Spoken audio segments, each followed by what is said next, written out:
same thing. There's a lot going on around the world, but especially a lot of very bad things are happening here in the United States. And I would presume that most people are probably not aware of what is actually happening. That America is now under siege, and it may not affect you right away, but it certainly will in the next month or two. And first of all, I'd like to welcome everybody to the show. And there's a lot going on, as I said, and hopefully we can get Larry here on the line. And before we do, however, I'd like to put a headline up for everybody to think about. Putin orders evacuation of all East Russian residents that are on the border with North Korea. There's something coming down the pike with North Korea. There is no way that Putin... Hello? Hey, Stewart. Hello? Larry, I'm in. Okay. I was just reading a headline here for Putin orders evacuation of East Russian residents. It's now making the news, and it says it seems like there's a new escalation between the United States as it sent a whole bunch, I think it's 100 F-15 tactical fighter aircraft to the region. What's your latest, Larry, on that Russian situation? Well, we had mentioned that on our program, our emergency alert last night, and yes. Apparently there's been an upgrade of more aircraft being sent and a lot of our modern bombers, and suddenly also Japan and South Korea began doing actual live-fired bombing drills right on the border with North Korea. So you've got South Korea and Japan doing that, and then flyovers of our aircraft, and it seems we've got a lot of military equipment moving that way. So this is becoming... Okay, I guess we got a break. I guess we're back, and we were talking about the Russian movement over there in North Korea. And Larry, you got any more news on that? I know they've put in more aircraft, but do you have any numbers at all that they've done? Well, originally, I think the report was like 40 or above, but now it's over 100 is my understanding, and that may be actually increasing. Now, what's interesting is the fact that it appears that Putin is evacuating civilians out of that region, so apparently he appears to be expecting some real trouble. To be evacuating the civilians, and of course, he had moved a lot of missiles and tanks up in that region right there on the border with North Korea, and of course, China's got their military right on the border, so it's a very volatile place at the moment. Yeah, according to this article, it says, according to numerous reports, Russian President Putin has evacuated eastern cities on the Russian border with North Korea. 1,500 people or more. Russian civil defense officials were reportedly ordered to shift residents in an extraordinary move amid fears of a worldwide conflict. In order to evacuate residents, the order, rather, came from the regional department, and Russia shares a 24-mile and land border with North Korea. Anyway, it says the Civil Protection Department was instructed to relocate the residents. A relocation scheme is being exercised, they claim, as part of training. Now, isn't Russia going into an exercise very soon, or is it already in place? Because I know they're moving all kinds of troops, military equipment, aircraft, etc., right? Well, that's true, Stewart. They've actually got an exercise, as they call it, underway, which a lot of reports coming out of that region of the Baltic there, or off Poland, Lithuania and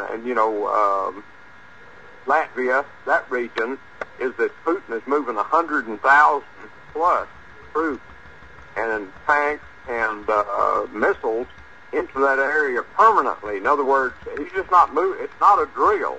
When you move 100,000 troops and your equipment for a permanent station, you can't really call that a drill. That's actually one of the chess pieces moving, I think, on the worldwide Game of Thrones. Mm-hmm. So, what do you think? You think we are headed for war right away? It almost seems like how do I say this? It seems like there's a merger of bad things beginning to happen right after we've had this solar eclipse. And I know a lot of people mocked that and said there was nothing to that solar eclipse splitting America in two, basically. But there was a lot to it. It was definitely a warning, another sign from the heavens to get ready for trouble. And immediately after the eclipse, we get trouble in the form of our Harvey hurricane. And now I understand, I don't want to really switch gears here out of Russia, but we got several hurricanes, I guess, forming. One is Lydia or something like that. Yeah, I think they're worried more than anything about this one called Irma, which they say is a hurricane, and it seems to be moving more westerly than north, which could carry it, they say, and they're very concerned about carrying it into the Gulf of Mexico, and here we go again. Yeah, from the tracks, they're even reporting on that one on Fox News already. So it appears they think that this may be a very dangerous storm that could strike Florida, or I suppose it could steer back into the Gulf, could jump across Florida. But getting back to this Russian thing, I think they're running some sort of an exercise, or what they call an exercise. But we know from previous experience that this sort of thing can go live real fast. And it just seems from all the rhetoric and then the silence that we're heading into something that the world probably has not seen before. What do you think on that? I just got a feeling that war is around the corner, and America is definitely under siege. I think the far left, the communists, this is the final phase of their coup. And the American people are basically, I guess, sound asleep. What's your take on the Russian troop movements and military and aircraft they've alerted, according to what I can find out anyway? Yeah, it's almost everywhere they are, they've gone on war alert because, we hadn't talked about the Middle East, and Russian military is really on the move there. They've got nuclear-capable submarines in the Mediterranean that are on war alert. Their Latvia base is the same. They're threatening the U.S. forces in Syria right now. They also have 24/7 AWACS observation of everything in Israel. They know every time anything in Israel, a plane takes off, or you name it. They say that they're watching in the Middle East constant 24-hour surveillance of all U.S. forces and Israeli forces. And this is unprecedented, Stewart. I mean, this really is somewhat beyond the pale. It seems to be to extend worldwide because they've also sent out of the Baltic a lot of ships, into the ocean there. So this is unprecedented. Well, here's something that came from Search of Fall, so that means you got to raise a red flag. But a lot of times what she says, or they say, we don't know who actually it is. I have my suspicions on where all this information is coming from. But usually within a week or a month, you'll get confirmation of much of what they publish. This one says, Russia orders all warships to sea as battle for the monastery warned will decide the fate of the world. Well, welcome back to Free America. I'm Stewart Best, and Larry Taylor and I are co-hosting, taking the place of Randy, who's on vacation here, a short vacation, so we're kind of filling in the slot. We were talking about Russia orders all warships to sea as battle for the monastery warned will decide the fate of the world. I'll read part of this, Larry. I want you to comment on it. A dark and foreboding apocalyptic worded Ministry of Defense report states that President Putin has ordered the entire northern fleet to put to sea and disperse into their combat alert zones, ordered over 2,000 Air Defense Forces troops to prepare for hostilities, ordered the Strategic Nuclear Missile Forces to prepare for retaliatory strikes against chemical attacks, has authorized the Northern Fleet's Vice Admiral to begin anti-submarine combat operations in the Red Sea, and ordered the Northern Fleet's invisible cruise missile submarines, that's got to be silent running, I would assume, to the Mediterranean Sea to full combat status, all being done as reactionary measures in preparation for what they call the battle for the monastery. What's your comment on that particular phraseology that's being used there? Well, that's really strange phraseology. However, I am aware, and it's not going, it's not really being reported, I suppose, in American press, which what is. But there's a location in, there's a location in Syria named, I believe it's Al-Dazir or Al-Duzur, something like that, where a lot of ISIS forces are, and Russia was removing them, and I think we bombed some of the bridges in front of them and stopped them in their tracks. And so there's somewhat of a standoff between the Syrians and the Russians and the U.S. forces and the Kurds. And I mean, this Syria deal is a bad deal. And so, that's the only thing I can think of in that region is why they call it the monastery. I really don't know, other than, but what's really interesting, Benjamin Netanyahu just went to, Putin has some dealings with the Russian Orthodox Church, which I'm not real familiar with. However, a lot of Start to Fall articles seem to be hinting at that church-type terminology. And when Benjamin Netanyahu and, his Mossad director went to Moscow this last week, I saw a report that Putin actually delivered and gave a very rare antique, what they called something from it was an ancient Bible that was from the Dark Age times. It was very old and very rare. He gave him that original copy. Now, was that a sign? Was that a message? Was that a clue? Was that a hint at something? We don't know. But I find that interesting that occurred, and then now suddenly the terminology of the monastery war is coming out, and so I'm not, it makes me wonder, Stewart, if some of this terminology almost sounds like it goes back to the time of the Crusade a little bit. Yeah, evidently this is Deir Zor, or however you pronounce this city.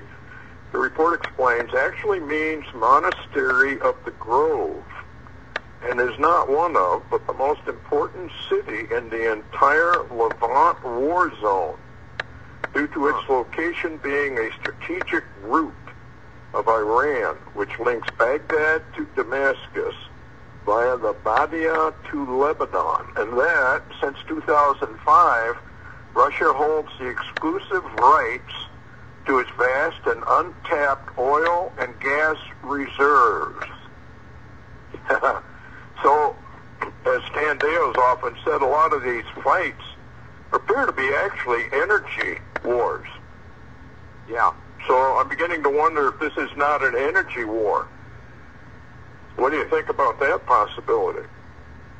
Well, that certainly could be because, and the reason I say because is back about a year ago or so, about the time of the attempted coup against Erdogan in Turkey, there was some kind of deal. Russia was trying to strike with Turkey about an oil pipeline that would go through Syria and possibly connect Iran and Turkey into, I think, up into Europe somewhere or something. I don't have the data on that, but it's been about a year ago. I remember the reports coming out, and then all of a sudden there was a coup against Erdogan, or an attempted coup, or whatever that was.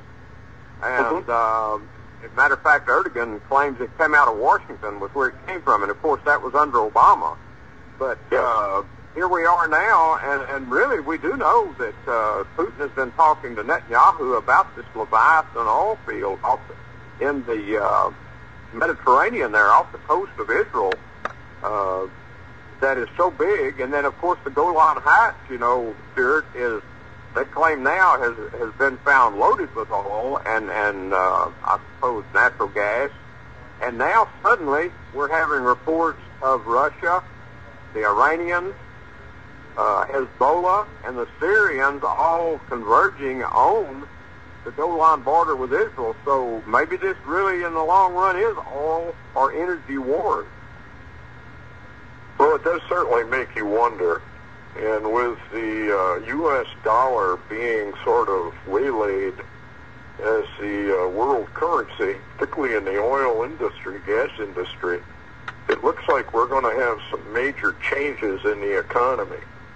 And I think it's the bots that have mentioned a number of times, Cliff High, and that there's going to be a major shift in the currencies very rapidly.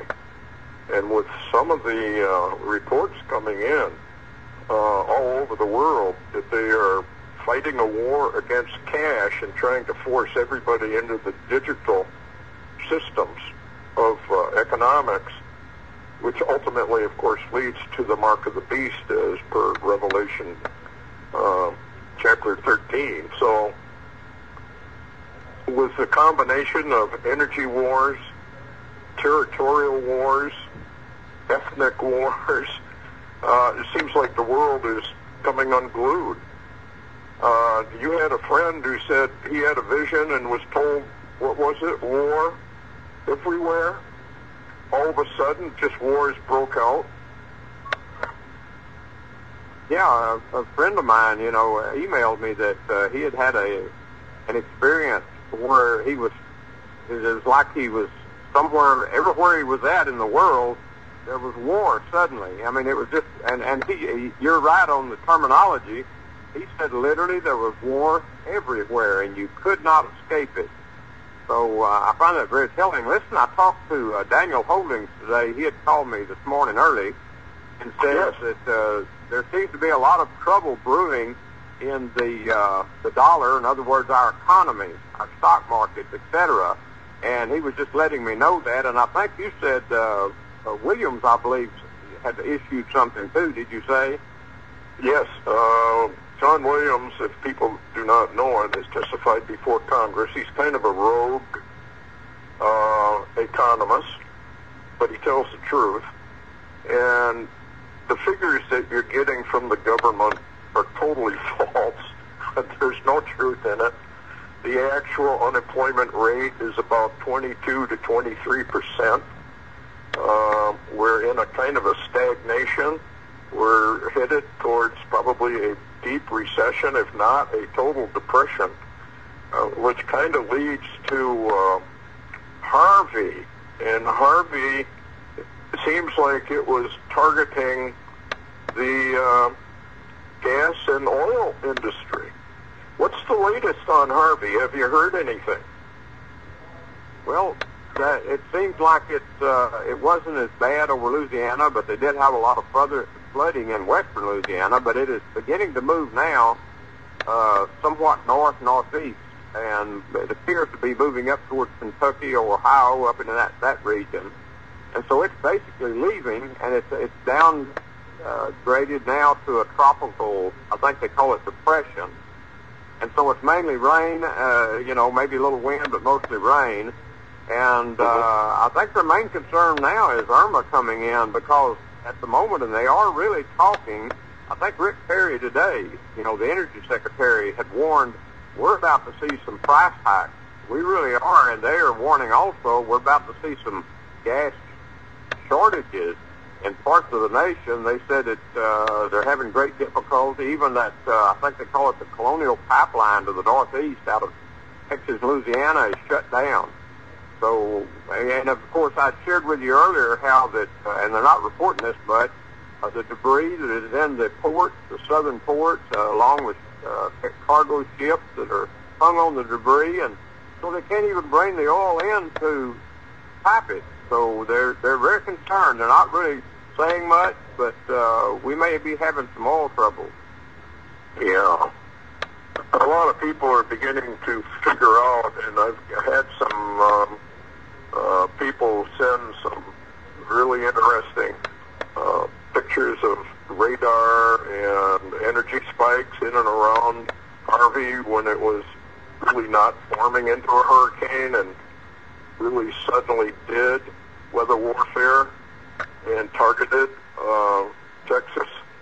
So the question is, why would the Illuminati, I know a lot of people don't even believe in weather warfare. They don't believe that the technology exists, but William Cohen, when he was Secretary of Defense a long time ago, in a congressional hearing, said that basically what he meant was the powers that be, we're talking about the biblical Psalm 2 rich men of the earth, the kings and the rulers, have developed a technology that enables them to increase a hurricane that's forming, produce massive rainfalls. I got a report from Russia about some new situation where they've developed an instrument that they can use and deploy it that will cause almost instant massive rainfall. So whether those things are true or not, I guess one has to wonder, but the signature on Harvey does seem to indicate this was a weather warfare event targeting Texas, probably targeting energy supplies. But I think there's something else going on. I'd like your opinion here, Larry, because you were in law enforcement for a long time, and you know how people can lie. Well, when you get a whole lot of people in government, they love to lie. But I was writing in Next Twilight. Let me read just part of it to you and see what you think. Very few will believe what has happened in Texas, that it was a stealth invasion by our own government and occupation, thereby neutralization of the threat that Texas has posed to the New World Order. FEMA and Homeland Security have publicly stated that they will be occupying southern Texas for years to come. FEMA, Homeland Security, and the U.S. military will be in those areas from now on. Texas, you may recall, was classified as an enemy state during the recent Jade Helm exercises, and we are now watching FEMA set up FEMA camps for all the refugees. And by the way, we just got a report just in that they are shipping these people to Walmart places that were shut down a number of years ago, and the people are being taken there. That was on one of the things on YouTube, said that it was on their local, I think, ABC channel. And they had pictures of these people being offloaded at a Walmart center. So my guess is this has begun, and what we're looking at is whoops, I guess we got another. All right, we're back to talk about what I guess we were talking about the Harvey and what this may mean. Do you have a comment, Larry, on what I read on this stealth invasion? Because it looks to me like that's exactly what's going on. Why did Walmart close all those centers down around there?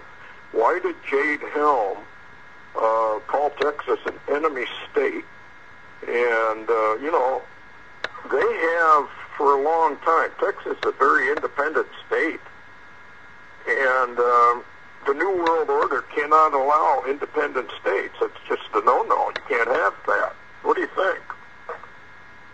Well, I think you're hitting on something there, but it sounds like to me those Walmarts were pre-positioned, so to speak, for when they were needed. And what's interesting, too, I know everybody don't watch movies or read books, but I kind of do those things. And I wanted to bring attention to get your opinion, too, on two of them that really are striking at the moment. Number one was an older movie called Jericho that came out. And if you remember, there was a false flag nuclear event. And then during the series, Texas was the main state that really stood back. Oh, you're right. Stood away and actually was trouble for the New World Order crowd. And at the same time, I want to mention also Stephen Kuntz's novel that came out about, less than a year ago called Liberty's Last Stand. And I think, I don't know if you read that or not, but if you'll remember in that, of course, there's an actor or a president named Barry Soetoro. Wonder where they got that name. But Texas in that book was also in the position of taking a last stand against invasion by a deep state. And matter of fact, Stephen Kuntz, I was going to try to get him to talk to us, but he vanished after that book. And now I hear that he's got a new book out writing something about Armageddon. So a lot of this stuff are clues. Yeah, sort of. You being a detective would know a clue when you saw it. But there's something really not right about... I'm going to read some things that I got. Very astute observation from David on Houston hurricane. Who has the most to gain? He says, I smelled a rat when I watched the mayor of Houston, who was unbelievably defiant in his reasoning for not calling an evacuation. I have been thinking and dwelling on this Harvey situation, and this is what I think it's all about. I believe it was a manufactured storm made by the government, but I want to focus on the motive of such a storm. What would they gain by making this storm and having it hit the Gulf section of Texas? Was it to hit the refineries, drive up gas prices, therefore drive up oil company profits? No, there are much more specific ways to do that. This storm was too sloppy and had a probability of failure that is higher than need be. I don't think this was the primary reason. It might have been a secondary reason. This is why this storm was created, in my opinion. It came to me while watching the coverage tonight on the news. This is all about FEMA. I believe this storm was created to displace hundreds of thousands of people so that they and us will be conditioned to go to FEMA facilities now and for what is really coming our way in the near future. I smelled a rat when I watched the mayor of Houston. Houston was picked because the players were dreamed up this disaster, knew they could get him to be complicit in this crime against humanity. Plus, Texas is a free state, and the powers that be hate it. They hate its people, and they hate their governor. By the time their false flags are unleashed one after another, we will be more than willing to fill up the FEMA camps. This was all about getting Americans used to the idea of going to FEMA camps, no matter what they might look like. What do you think? Well, it's a pretty strong statement. That's a pretty strong statement, but you have to wonder. Well, this goes back to Walmart. It goes back to the, I guess you could call them fences, barbed wire, razor wire that they're putting up on top of some of these FEMA camps. And somebody pointed out that in a lot of the Walmarts, there's a lake nearby. They've dug these kind of ponds, little lakes, I don't know what you'd call them. And there are, how do I say this, not tunnels, but pipes, large pipes that come out from the FEMA or from the Walmart, and they drain into these lakes. Now, I remember this woman who had a vision, and one of the things she said that the Lord told her, it was quite extensive, do not, under any circumstances, go for help, because then they know where you are, they know what you need, and you are cataloged for future deportation and the mass genocide that the New World Order. People do not believe that the elite have a plan to reduce the populations all over the world. It's right on the Georgia Guidestones, folks. It's right there for you to see, if you got eyes to see. Were they going to reduce the entire world's population to a mere, I think it's 500 million people worldwide. Now, we got what, Larry? 6.5 billion? 7 billion people now on the planet? Yeah, I think that's right. And wasn't there recently a date on that, the Georgia Guidestones monument? Wasn't there a date there? Yes, there was, and I think it was, well, now that you ask me, I don't remember. And they removed the date. The New World Order boys and girls all thought, and I'm absolutely convinced of this due to comments that were made by our world leaders, that on 9/23/2015, they were ready to roll on this massive genocide and police state that they want formed for the entire world. They were positive of it. It was in all the movies. It was on TV shows. It was on kiddie cartoons about an arrival, about a vanishing of nasty, evil Christians, et cetera, et cetera.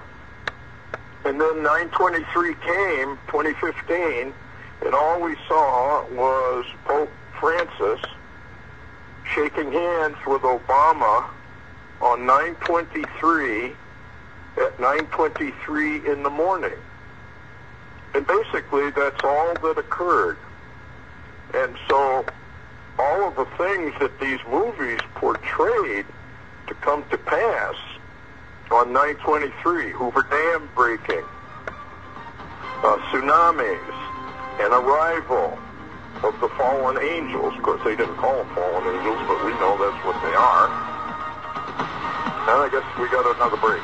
Well, we're back, and to Free America, we're filling in for, Larry and I are filling in for Randy, and we were talking about this 9/23 business, and I want Larry's opinion on it, because billions of dollars were spent for this 9/23 date, and even world leaders were talking about it. Even Queen Elizabeth said, I think it was in 2015, you probably won't have another Christmas. Then somebody from France, one of their top leaders, said we have, he made a statement, I think it was back in 2013, 2014, who said we have 500 days, and then we're going to have climate chaos. Well, it just so happened that that 500 days was ended on 9/23. So I am convinced that these people all thought 9/23, 2015 was the date when everything would begin to roll. And then something very, very strange happened in Israel. The Feast of Trumpets was delayed by a sandstorm, so they could not see the new moon. And they couldn't see it for 2 days. Now, the Orthodox Jews knew what this meant. It meant that the Feast of Trumpets was delayed for 2 days. And as soon as I saw that, I thought to myself, 2 days? That's 2 years. 2017, 9/23. And all of a sudden, as we are approaching 9/23, remember the eclipse, we had, I believe it was, 33 days. And that number 33 is a very, very important number to the Lord. 33 days comes to 9/23, 2017. And now all of a sudden we have Harvey, we have threat of nuclear war, we have the Soviets moving all kinds of stuff, and I never believed, Larry, I don't know whether you believe it or not, but I just never believed that the Soviet Union really broke up. Perestroika and glasnost were all designed to fool Europe and the West to think that the Soviet Union had really broken up. I never thought it had ever broken up, and if you watched their military maneuvers, almost all the nations that were part of the former Soviet Union play in these military maneuvers. So, what's your take? That sandstorm, to me, delayed everything for 2 years. The question is, are we going to have a delay for Feast of Trumpets 2017? My take is probably not, although I think I got a moon chart out, and I don't think they're going to see the moon, the sliver, the first part of the sliver, probably until 21 or 22, and not 20. So that would delay everything, and it would put it right dead center on 9/23, which is moving right into a high Sabbath. What do you think? Well, I think that's very, very interesting because I was really intrigued with the sandstorm. I remember that. And it seemed like everything was all lined out to go a certain direction under Obama. And then suddenly everything seemed delayed. And what's ironic, too, is the fact that the rabbis over in Israel that are doing the Torah code data that Richard Shaw knows, you know, they had very interesting 5777 Torah codes, but they're holding close to the cuff anything in 5778, and those codes are not coming out. So I think that's really intriguing. I'm watching this 9/23/2017 or 5777 cosmic sign to see where this. I believe it'll be a pivot. I think that's a pivot date. Yeah, there's definitely something coming, and I suppose we could get into it a little more, but all of the numbers are adding up to the age of grace, the church age, whatever you want to call it, closing. And the Lord is going to pivot back to Israel and take up his controversy with Israel and reconfirm the Abrahamic and Davidic covenants, and Israel will go into their time of Jacob's trouble. And of course Jacob was renamed Israel, so we could say the time of Israel's trouble. We got all these wars coming up. We have Daniel chapter 8 war, which sounds like that could explode any time from I want to get your take on what's going on between Iran, Israel, and down in that area. But it seems like there's a major conflict coming. That would be Isaiah chapter 17, if people aren't familiar with it. Ezekiel 38, 39. Get out your Bibles and take a look. This is all coming down the pike very, very rapidly. And one thing that's very intriguing about Ezekiel 38 and 39 is they bury the dead for a long period of time, almost the entire length of Daniel's lost week, which is a 7-year period. which would take the end coming at 2024. And 24 is a very, very important number to the Lord. And what a lot of people probably don't realize is that we had Noah was given 120 years, and then the flood would come. He was told what year it was going to be when Methuselah died, because the meaning of Methuselah is when he passes away, it will come, meaning the flood would come. So Noah knew the year that the flood was coming. And then he got a 7-day warning from the Lord when he was told in yet 7 days. And then he was shut into the ark by the Lord himself. So this is all very, very fascinating. The Lord seems to wait to the last second, and then everything changes abruptly and suddenly. And the Bible talks about sudden destruction. What's your take on all of this? I think it's really interesting, the time frame we're in, because there seems to be a scenario setting up, and what's odd to me, and I've always called we can do that. We'll take it up after the break. Okay, we're back. Larry, you got kind of cut off. You want to continue? Yeah, I know it's almost time for the top of the hour break, but I was just going to mention that a number of times I've talked about something called the Wildcard, and of course the Wildcards, I'm talking about Benjamin Netanyahu, Donald J. Trump, Vladimir Putin, and maybe one or two more, but I think we're beginning to see some dramatic moves by all three of those, what I call Wildcards, and what's going to be interesting, I'm not sure where Kim stands in all of this. I'm not sure if Kim is a wild card or if he is a New World Order card that they've created for an event. But we're having to watch and see how that plays out. But what do you think, Stewart? It seems like the wild cards are really maneuvering and positioning themselves for some event that may go around the world. Oh, I think so. In fact, there's some articles beginning to appear from people who are kind of new agey types and whatnot, and they are all sensing the same thing, that we are about to have a huge earth-changing event. And it's very, very interesting to me. I studied out sudden destruction.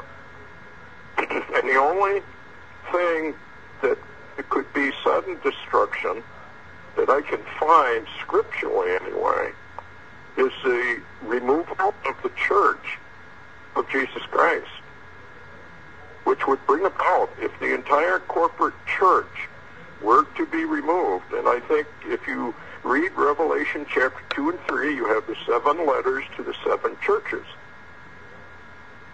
Chapter 4, you find a rapture kind of event, come up hither, and then the church is no longer mentioned. So if this is a corporate removal of the entire church, except for those the Lord decides to leave behind because of their behavior or whatever, but for the most part, let's say the entire church were to go, that would bring about something horrible on earth. You're familiar with Perry Stone? Yes. Larry? Yes, I've heard of him. Well, he's come up with something very interesting, because the Lord talks about lightning. He says he's going to return as lightning, which is a sudden, instantaneous event. And what's interesting about lightning is that most people don't realize that a lightning bolt does not come from the atmosphere down. It sends a feeler from the earth up, and then the lightning bolt from the heavens comes in and meets the feeler that's going up.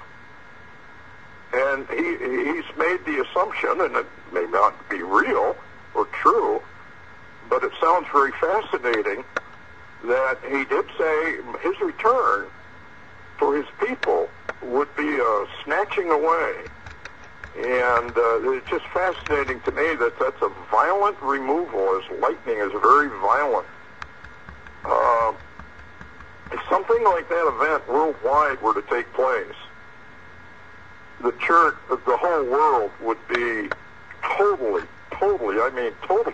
stunned, because nobody's expecting it.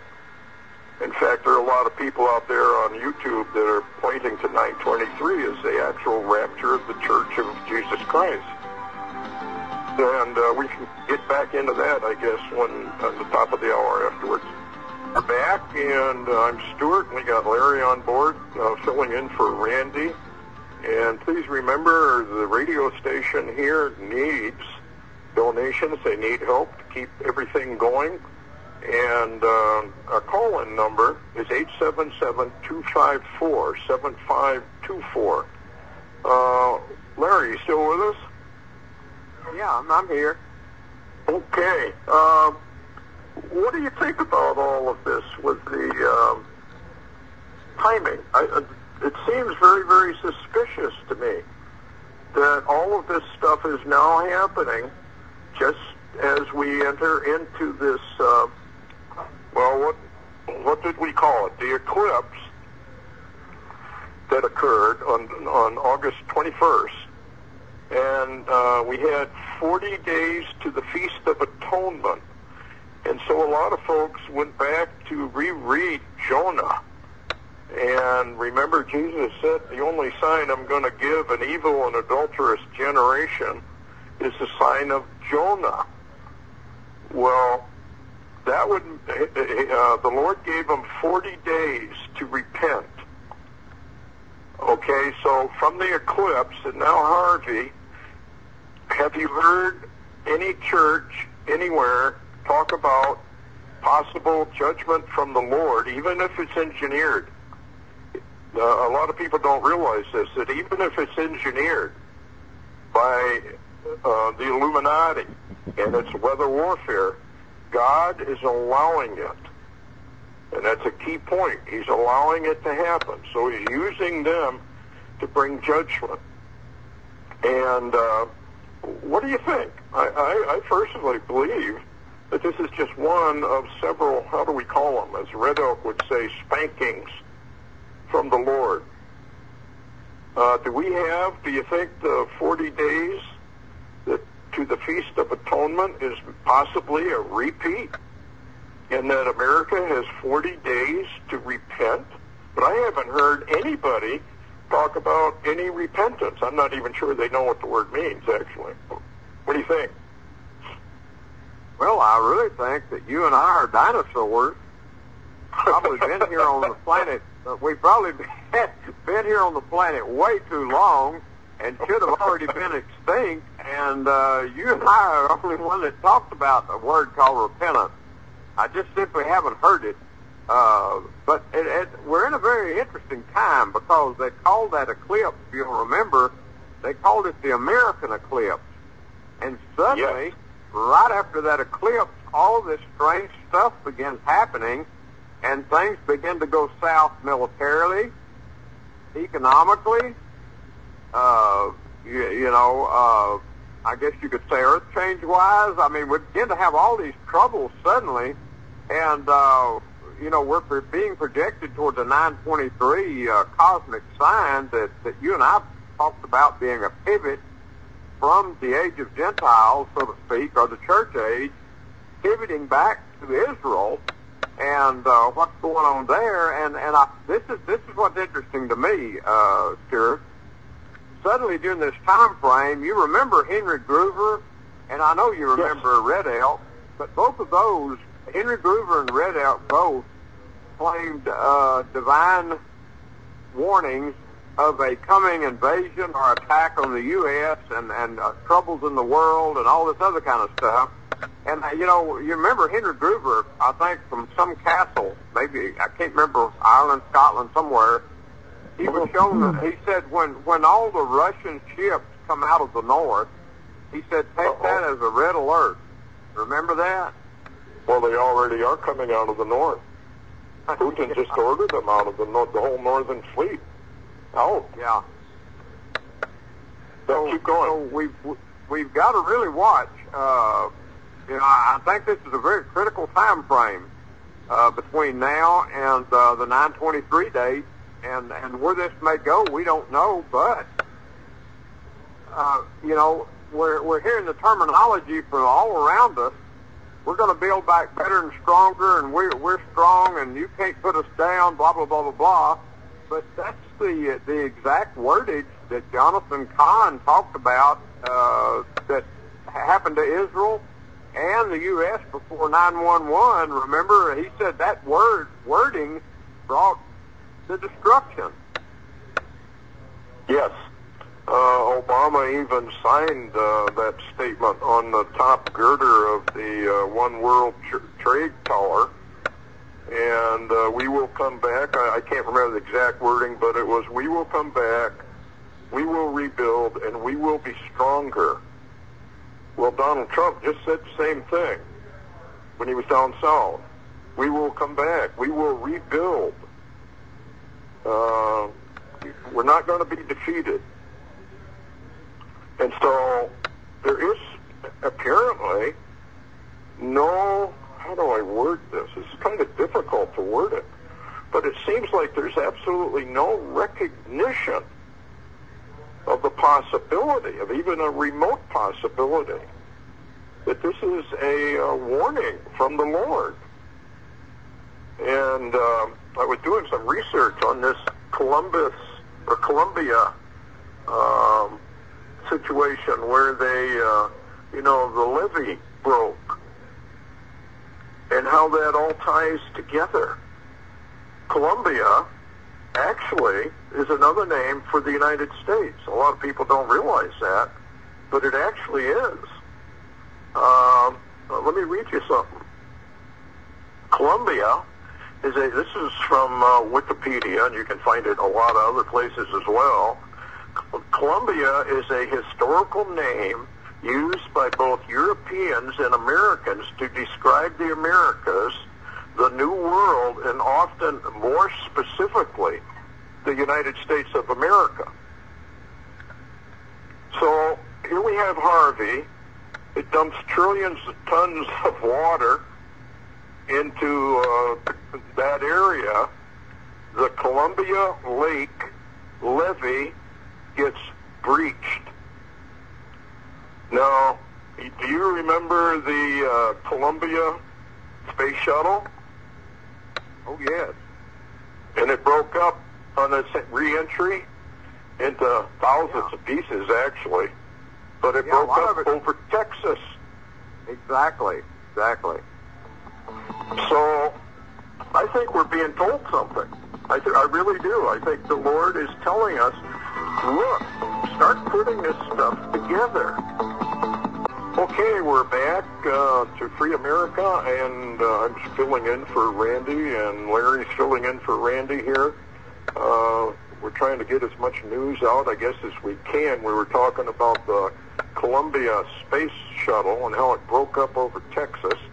It had 7 crew members, and it was exactly 14 years ago when this occurred, and 14 is a 7-7, so we have a 777, and a lot of people don't realize how important numbers are and how the Lord uses numbers just as the occult uses numbers.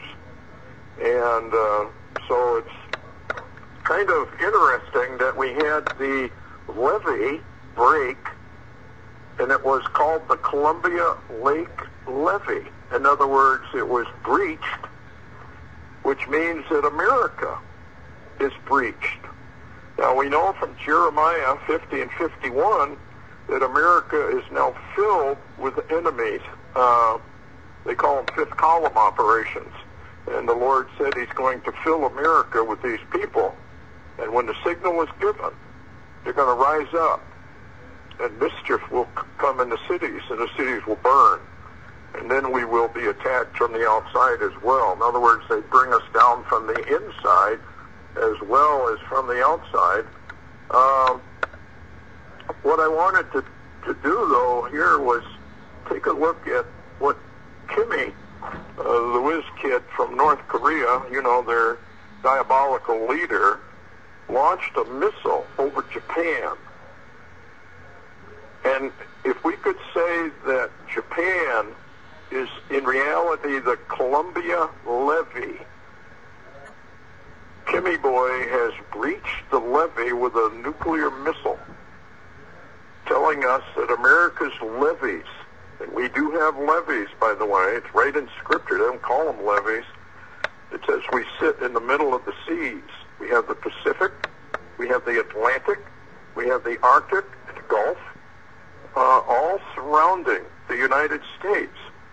They are, in effect, a levee that prohibits an attack. That levee's been breached. Kind of interesting, don't you think, Larry? Well, it is actually, and as you was talking about that, it kind of came into my mind also, talking about Columbia, and you were talking about a breach in Columbia, you know, at that dam. You know, also, they're very interestingly, the deep state is located in the District of Columbia. That's right. And so they're hanging themselves, but they don't know it yet. They really think, the deep state really does believe that this communist coup of America is going to bring the United States down, and of course we know it will. But what they don't realize is they're going to be brought down with it. They may think they can go into their little tunnels under Walmarts, et cetera, et cetera. The Bible talks about how they climb into their dens in the mountains, et cetera, like Cheyenne Mountain. And the Lord says, I'm going to come down and I'm going to get you all. You're not going to escape. Don't care if you're under the ocean. Don't care if you're on the moon. Don't care if you're on Mars. I'm going to come get you. You're not going to escape. The evil you have done has sent you into eternal hellfire, and I guess they just don't realize that. They actually think they're going to win this battle. But I want to get back to the levee. Do you remember the song, Bye Bye Miss American Pie? Drove my Chevy to the levee, but the levee was dry. Good old boys drinking whiskey and rye, saying this will be the day that I die. Isn't that an amazing song? The guy who wrote it was a Christian. And he knew that America was Babylon the Great. And he knew that America was sooner or later going to be destroyed. What do you think about that song? Why is a levee mentioned? What do you think? I think all of these are clues. You can put them all together, all these clues together, and they begin to form a picture. Of course, right now that picture is really unpleasant, but it seems like we're getting there. I mean, you know, I look at, you know, I had a vision of the door. I sent you a copy of that one time. Yes. And that was... Tell that to the people, because that's an important vision. Well, I don't have it in front of me, but all I can say is I had a vision of the door, and of course the door I was shown was Jesus Christ, and there was a storm coming, and I noted that there wasn't enough grain in the granary, so to speak. You know, where the door, and the door was almost closed. The timing was that the door was almost closed as the storm was about to hit, and there was a sudden influx of grain. I mean, it was almost violent. There was just such a sudden surge of grain through a crack in that door, and it was just what was needed. And then the door slammed with a finality, and I could hear shouts and screams and horrible sounds on the other side of that door, but there was a finality of the shutting of that door, and of course that never occurred, but not to say that it won't. And maybe we are approaching the final shutting of that door. You know, we don't know. But what I find interesting is the timing of all of this in 2017 or 5777, which actually in September becomes 5778 in Israel. Yes. And I do know that the Torah code people in Israel were detecting a lot of Messiah information in 5778, which we're about to go into, and it's all timed with this like this September the 23rd and that time frame, and then all those feasts. And so this is really interesting. It's almost like I wish we knew more about all of this and where it goes, but we don't. We've only got clues here and there, and we've connected a few dots, but we're just not sure yet. Well, yeah, it's there are a million signs, and it's just a question. I did the documentary called The Omega Code. That was, 10 years ago or more? And 2017 always popped up as being the final year. And there was a rabbi back in the 1200s who said that the Messianic era would begin in 2017. So there's got to be a cutoff point. Now, people, we all are creatures of habit. We are all creatures of normalcy. We have our rituals, our own little individual rituals that we establish. We get up, we drink our coffee or eat our breakfast, and then we go to work and we do this and we do that. And that goes to the normalcy. And what I'm getting at is people cannot wrap their minds around, and I'm no different, but the fact that there is an end to things. There is a cutoff point where normalcy goes out the window, and what occurs is such a change that we cannot even grasp it. And so we are in sort of a denial that there is an omega point, that there is a point coming when the church age closes, when the age of grace is over and done, and we move over into a whole new dispensation. I know there are a lot of people who are mocking. In fact, some of the major ministries out there, even the prophetic ones, are mocking even the possibility that this 9/23 date might be the close, and there's a lot of evidence to prove it. A ton of evidence, actually, if you really want to look at it with an unbiased viewpoint and just analyze it for what it says. And I call those people gainsayers. And, you know, a gainsayer is one who actually mocks the Lord, even if they don't realize they're mocking it or mocking him when they are. And remember the remark that Peter said towards the end? He said, "Where is the promise of his coming? Things continue as they have since the fathers fell asleep." Which is what? A denial, a mocking. And so I'm beginning to wonder if these big ministries are actually more interested in their power, their control, their prestige, and their money. We had a deal there with, what's his name down there in Houston? Can't think of it right now, but he didn't open up his church for the refugees. Osteen? Yeah, Osteen. And he caught a lot of flack for doing that. And now he's trying to repair the damage that was done to his reputation. I mean, I don't know why it was even a question. You open your doors immediately if you have the heart of Christ. I mean, that's just the way it is. So, yeah, there's a lot going on here that people really need to get serious about. Because, like you said, we don't really know for sure, but the evidence is mounting. And if we are truly in Jonah's 40 days to repent, why would America repent unless it was hit by blow after blow after blow to wake the people up? As Red Elk said, when you get a spanking of the Lord, you don't realize how serious it is, how many people die in these spankings to get the attention of the world, to get the attention of the American people. You know, at one time, back in the 1800s, the Supreme Court ruled us a Christian nation twice. And Obama comes along and says, well, we're not a Christian nation. And unfortunately, I think he's absolutely right. What do you think? I don't think we are now. Not the way the Lord would call it. What do you think? I think that probably was the only time I ever remember Obama being accurate.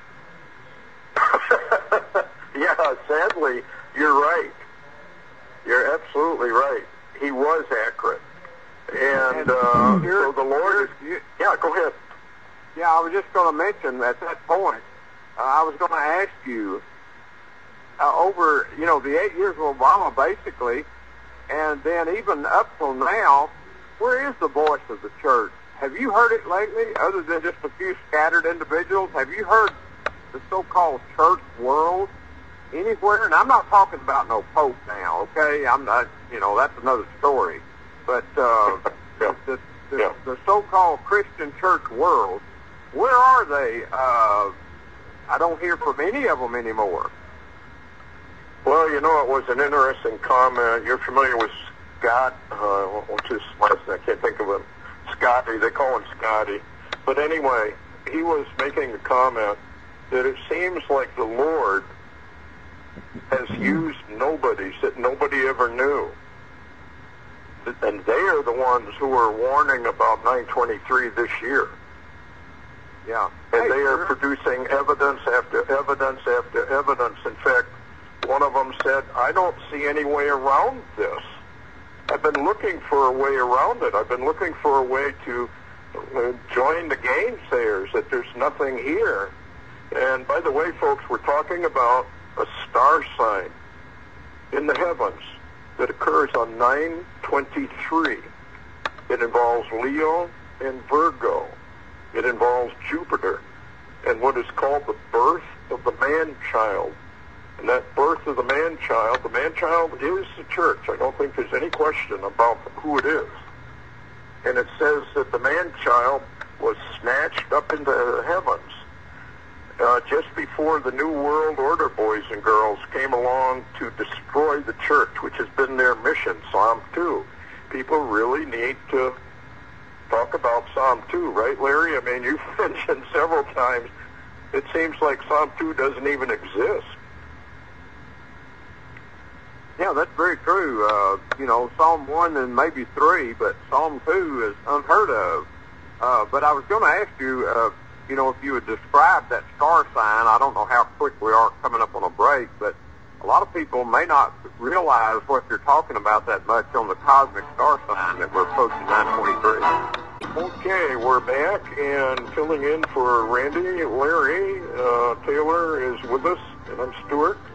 And we've been talking about a number of things, but the star sign. We wanted to talk about the star sign in case you're not familiar. One of the things people need to realize is that the clock of the Lord is the signs that are in the heavens. The clock on earth is Israel. The two combine. And when they combine and overlap one another, look out, trouble is coming. Some of the signs that have come and gone that were in the heavens that were very important, one of the first ones was the comets, Hyakutake and Hale-Bopp. And why that was important is that they formed a perfect cross over the star Algol, which is Satan's head. And Hyakutake crossed that star, or Satan's head, excuse me, on 4/11/1996. Hale-Bopp crossed that star, forming a perfect cross in 1997 on 4/11. So 4/11 is a very, very important date to the Lord. And it really said that the Lord was going to crush the head of Satan, and it was coming.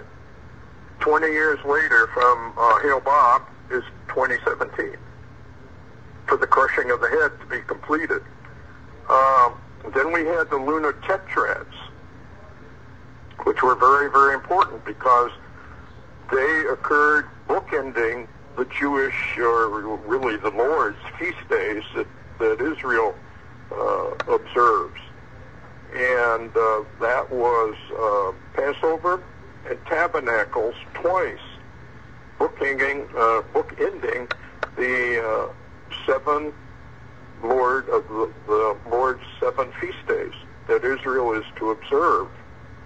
And that was also very, very important. Then the next sign that came in the heavens was the Star of Bethlehem that occurred about 2 years before the Lord was born.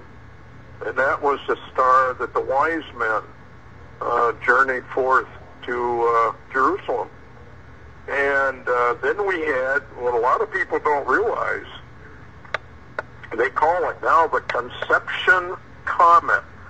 And this has to do with Jupiter, which represents the man-child and the Lord Jesus Christ. And what happened was this comet came into Virgo, in the womb of Virgo, just as Jupiter entered the womb of Virgo.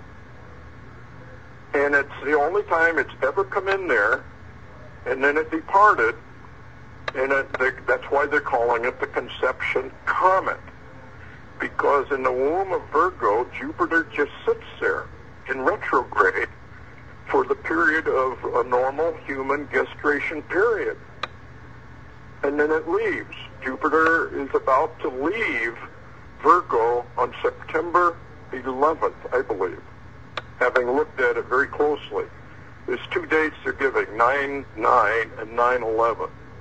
A lot of experts think that Jesus was actually born on a 9/11 date, which is why the occult used 9/11 in 2001 as kind of mocking the Lord. This is what they love to do. They love to mock the Lord, and they love to sacrifice human lives. They're very wicked, very evil people, and they have gained control of the United States. It's called mystery in the Bible.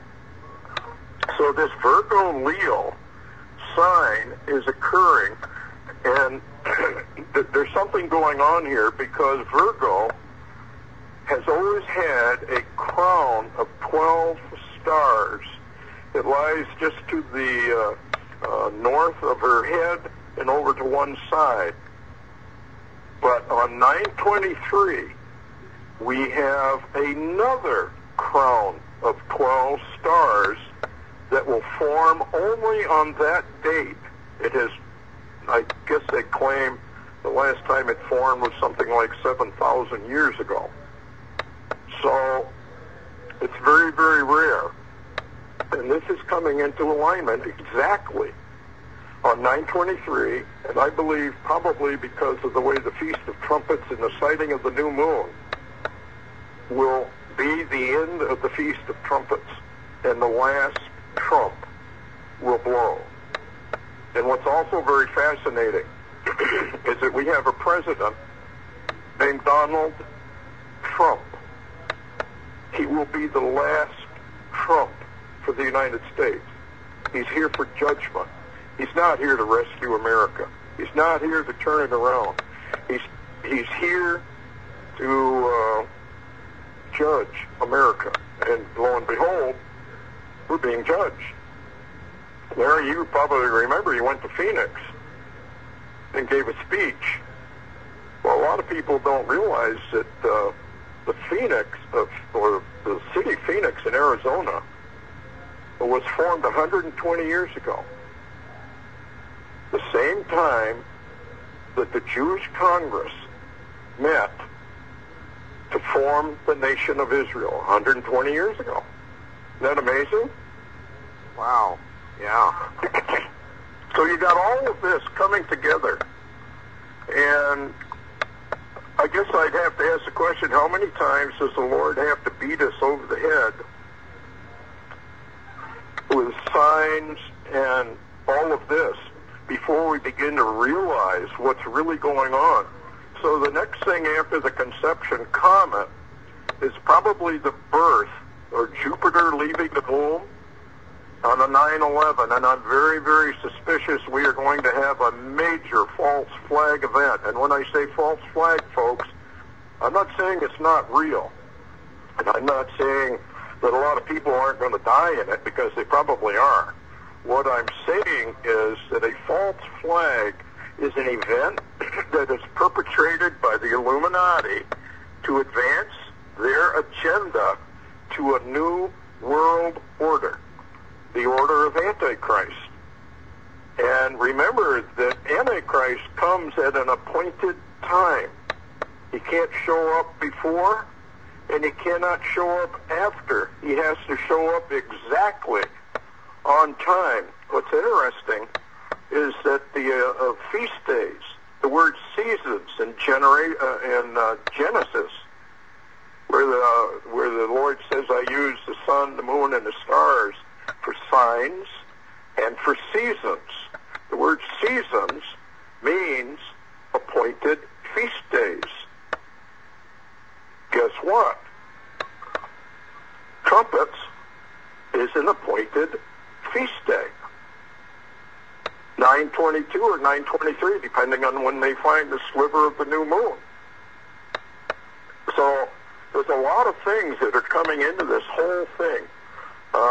From the time Allenby, for example, took Jerusalem in 1917, 100 years later, boom, here we are.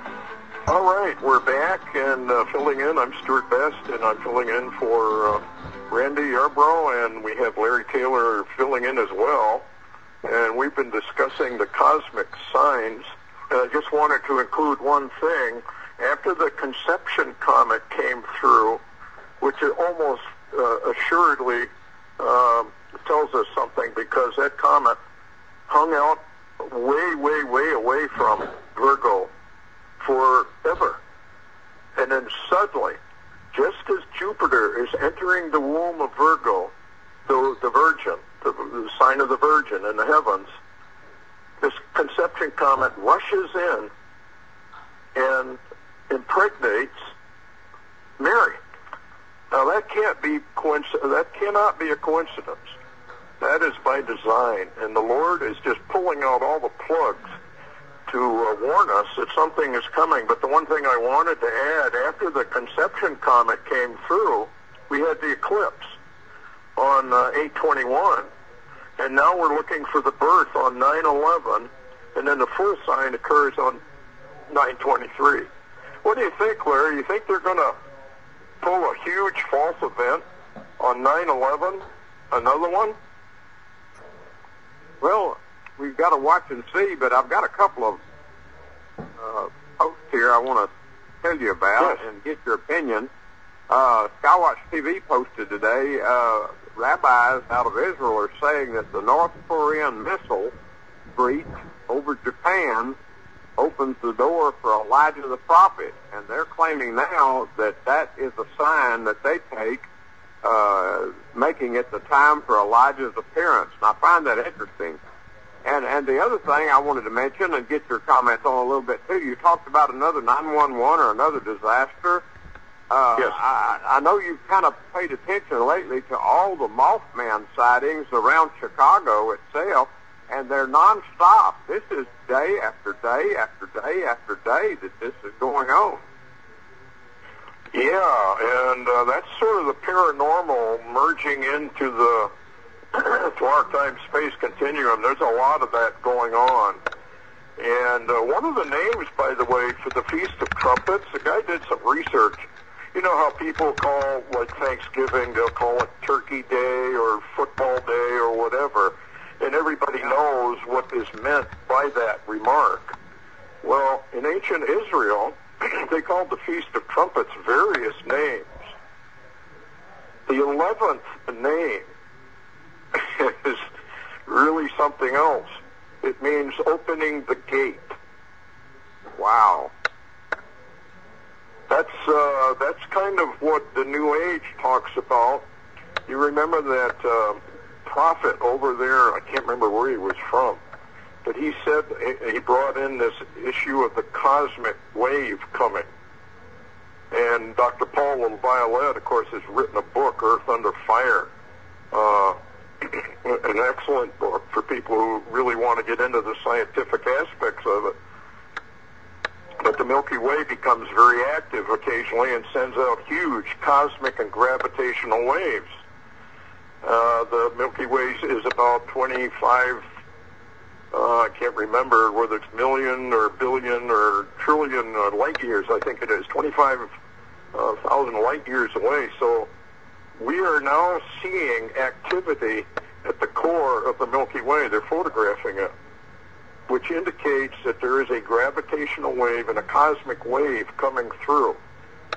This mystic claims that this cosmic wave is directly tied to a vanishing of people, or we would call it the rapture of the bride of Christ. And even the Bots by Cliff High, who's basically, I guess, doesn't really believe in Christianity at all, even mentions this vanishing, the ascension. Something is coming, folks. Something really, really serious for planet Earth. And Larry is absolutely right when he talks about these Mothmen. That is an issue or an omen, I guess one could say, for a coming bad event. And this has been going on in Chicago now for some time, hasn't it? Oh, yeah. Yeah, it's ongoing. So what would your take be? Remember Red Oak's vision about Chicago? I do. He had this vision about the judgment against the United States. And he said a major earthquake occurred under Lake Michigan. And it was such a huge earthquake that it pushed all the waters of Lake Michigan up into Canada. An inland tsunami. And then another earthquake occurred right after that and forced the waters back down through Chicago, wiping Chicago totally off the map and all points south down to the Gulf. You remember that? Oh, I do. And what's interesting, Stewart, they recently made the remark that all the water from Harvey that's setting in Texas, they compared it to Lake Michigan. Is that a timely note? Oh, they did. That's right. Yes, they did. Wow. Huh. Another sign. I wonder if that could be a natural event. I mean, everybody's waiting for them to do another 9/11 like New York City. And you're familiar with that fellow that does all that work on the $100 bills, the $50 bills, 20s and 10s. And he proves, I think conclusively, if people would pay attention to it, they'd probably think he's a lunatic, but he really isn't, that these bills have pictures of the events. They have the Hoover Dam breaking. They have the Oklahoma City bombing. They have a tsunami coming up over New York City. And that basically is the one that they're all waiting for now. That this is all embedded. Yeah, go ahead. I was just going to say, well, you know, Augusto Perez has recently had visions of a tsunami on the East Coast in New York City. And also he's had a vision of a taking or a vanishing of people, and some were returned. I don't know if we're going to have him tomorrow night, but he was going to explain that. Yeah, that would be, that's fascinating. I don't know. I just think, I just have this feeling that this time of testing is 40 days. We're going to get hit over and over, because otherwise, why would the Lord bother to try to get people to repent? Okay, we're back, and any closing comments you would have, Larry, for the people? Well, what's interesting is Skywatch TV, Tom Horn, put out a recent report on the new book they got coming out called Saboteurs, and he said, Ardor ab Chaos, how elements for the fourth turning and arrival of the great champion, which is the Antichrist, were envisioned long before Strauss, Howe, Pope Francis, or Steve Bannon. So they are really looking for a, I guess you could say, a hybrid Antichrist. Yeah, that kind of sounds like a hybrid, doesn't it? I believe that 923 although it may be attached to the rapture, it may not be. It is I don't think it's unlikely. Maybe it's very likely, I should say, that this is an arrival. That what we're going to watch here is going to be a great deception. The strong delusion of the Bible is rapidly approaching us. They've done all the homework. They've done all the foundation laying in our universities, in our grade schools, and actually into kindergarten, where you cannot speak about intelligent design or the Lord. I had a little girl tell me not very long ago, goes to one of these private schools.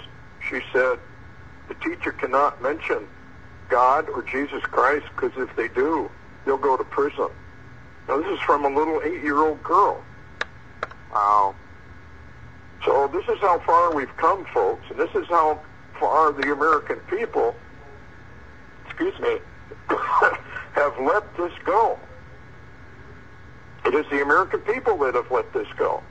It is the American people that have not gone into their high schools, their grade schools, their kindergartens, and the universities have now all been infiltrated by what are known as change agents, and they are producing a new breed of communists. This is a communist coup.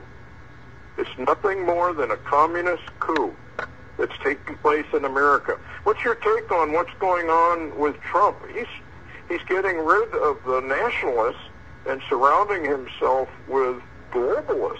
I think there's been a coup taking place here against Trump already. What do you think? Yeah, they were warning about, Huckabee was warning about a coup months ago, and so was Augusto Perez. And I think they have purged the nationalists, the sovereignty people, and the deep state now rules, and Trump's in a box. Now, will the Lord leave it that way, or will the Lord begin to rattle that box? I don't know, but that we're approaching a pivot point that there may be a decision made soon on, I guess you could say, District of Columbia and what it represents. Yeah.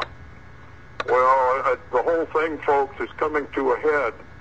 Heads up. If you haven't prepared, you got maybe a few days to go prepare for some hard times. Because I really do believe that this is what's in the offering. I think they're making their final push to overturn America. And you got Antifa, which is nothing, or whatever they call it. It's a communist group funded by George Soros. And I think they're going to very soon take to the streets. And we're going to see exactly what Jeremiah the prophet said we would see. And we're seeing ruler against ruler and violence in the land. But they don't read the rest of it, which says at that point in time, God decides he's going to destroy the United States. And I think that's what's happening. Anyway, thanks, Larry, for being on. And thank you, Randy, for allowing us to speak on your program. Night, everybody.